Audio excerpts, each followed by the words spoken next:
হ্যাঁ clear mobile কিনছি clear হইতো না।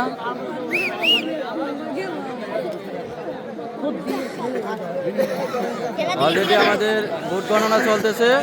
আমাদের স্যারেরা মনে করে অলরেডি ডিউটিতে আছে, আমাদের আনসার বাইরে সবাই ডিউটিতে আছে। আর সব দেখেন এদেরকে মনে করে সবাই সাপোর্টার অলরেডি বাইরে দেখেন মানুষ, অনেক মানুষ ওই জায়গায়।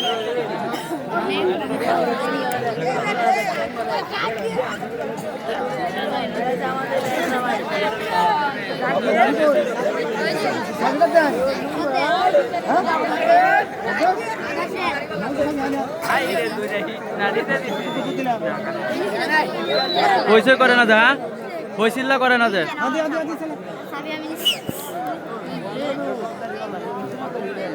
এটা আমাদের শেওলা মাদ্রাসা থেকে